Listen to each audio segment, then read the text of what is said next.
Ewan gag, maanghang. Oh no! Maanghang siya, grabe. Sobrang anghang niya. Para din siyang spicy noodles na Korean, ang anghang. Na may tamis siyang konti na maalat. Anyway, ito talaga maalat talaga siya, no? It is nice. Wow!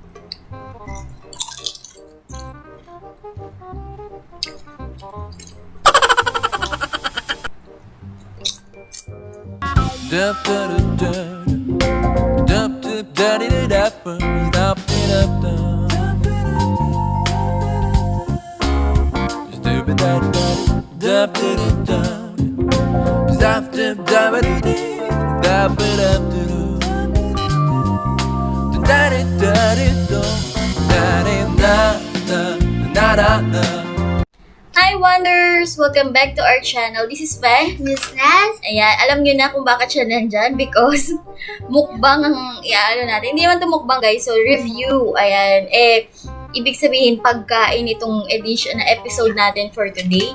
This is a review of Malaysian product. I mean, Malaysian food. Sige, pakita natin. Ayan, chararan! Okay. Ayan, ano nga ito na? Korean spicy fried chicken. Ayan. So, Korean spicy fried chicken made by Cottage Fresh. Cottage Fresh ba? Ayan. Cottage Fresh. But, exclusive lang siya sa 7-Eleven. Pero, ano siya? Made in Malaysia. Ayan. Made in Malaysia, bought in Malaysia. But, Korean spicy fried chicken. Flavor of potato chips. So, ito ay, ano ito? Flavored potato chips. Oo. Diba? Flavored potato chips. So, siya. So, ito'y kerepeng kentang para sa ayam padas, Korea. So, guys, yun. So, parang inadapt lang nila yung flavor ng Korea. Inadapt nila yung pagkaka-flavor ng fried chicken ng Korea. Oh, pero this is made by Malaysia. So, guys, ayan, try natin to kung masarap ba siya or what. Ayan. So, samahan nyo kami to make a review. Ayan, sana panoorin yung other vlogs namin ng 7-Eleven Potato Chips Malaysia. Yung gawa din sa, exclusive at 7-Eleven. Meron kami nun mga iba't ibang flavors. Please do watch it also, guys. Meron kami potato chips, original, wasabi, ano ba yun? Sour and cream, at saka hot and spicy. Ayan. Ano na ba? Game na. Start na natin yan, guys. So, don't forget to like, share, subscribe, click the notification for more updated videos. Ayan.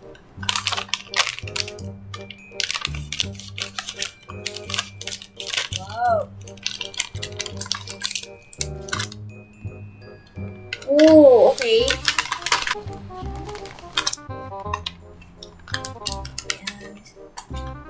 So, ito yung tsura niya, guys. Ayan, para siyang, ayan, curly chips shapes. Ayan, wave. Ano yung para siyang nova? Ayan. Nova, hindi, oh. Pero makapal siya. It's thick.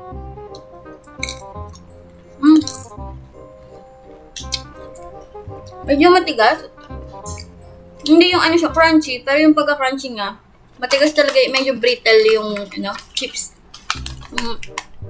Hindi siya katulad ng soft na chips na tinikman natin the other vlog. Hard siya, hard.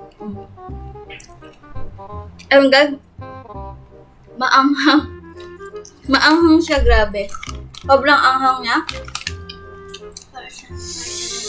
Para din siyang spicy noodles na Korean, ang anghang. Na may tamis siyang konti na maalat. Anyway, ito talaga maalat talaga siya. Yung unang kami manamis. Tapos, manghang na maalat. At may parang lasa siya na, is it onion or parang garlic? Parang nasunog. Ano na nasunog? Parang may lasang sunog, ba? Para talaga siyang lasang pinirito. Kasi may parang sunog na burn something kang nalalasahan. Wow. Smoky. Parang ganun. Smoky na flavor.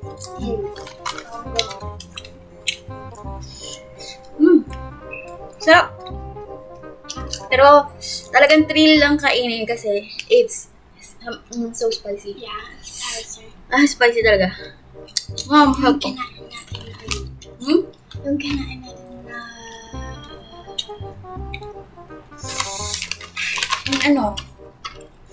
Di pa rin samyang noodles na Sabi niya parang samyang noodles na spicy. Pero this fried chicken flavor. Totoo nga na spicy. Korean spicy siya. Manghang.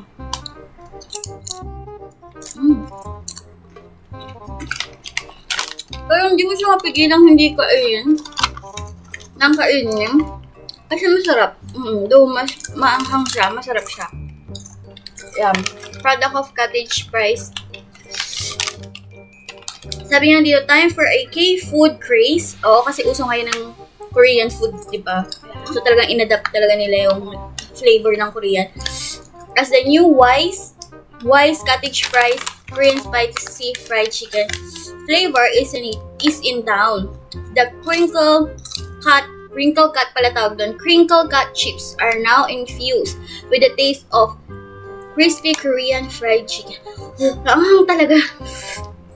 In a spicy sweet glaze, giving it a deliciously flavory bite. Yeah, full of flavor talaga. Dahil na ako makaano kasi parang hindi ko maano yung dila ko kasi namamanhid yung dila ko sa anghang. Grabe, ang anghang. Pero yung naman niya, oo, parang nanguripot sa laman. Alam mo yung ang laki-laki niya, pero konti lang yung sa loob. How many grams? 50 grams. 500 grabe ka. 50 grams lang siya. And, I think kasi mabigat to yung niya, chips niya. Kaya parang konti siyang tingnan. Kasi, naman yung chips niya, mabigat. Matik. Baka. Also, this is halal, guys. Very safe kainin for everyone. Ano yung halal meals? Everyone can eat, like, also Islam can eat.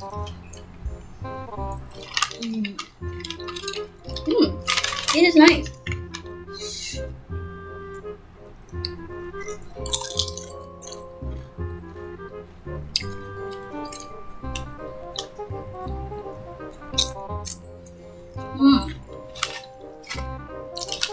Again, di namin kaya ubusin isang ganito, guys. Isang masarap siya. At, hindi isa lang muna yung tatry namin kasi wala siyang ibang flavor tong na to. Ito lang talaga. So, isa lang yung try namin. Sana nag-enjoy kayo kakanood sa amin at makambing kayo. Bili rin kayo ng ganito, guys. Ayan. Wise Cottage fries. 7-Eleven Malaysia. I'm not sure kung meron din sa Pinas. Pero ito kasi nakalagay dito, ano daw siya, Butan Malaysia daw siya. Or gawa siya sa Malaysia. So, ang anghang. Namula yung upis ni ko. Ang ganda rin pala ito, no, guys. Maanghang siya. Mag-prepare ka talaga ng something gatas or cold drink sa tabi nyo kasi anghang siya. Yeah. Thank you for watching. See you on our next video. This is Ben. And this is Naz.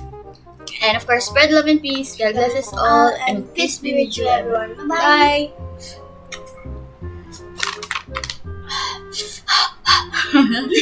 Ang anghang eh.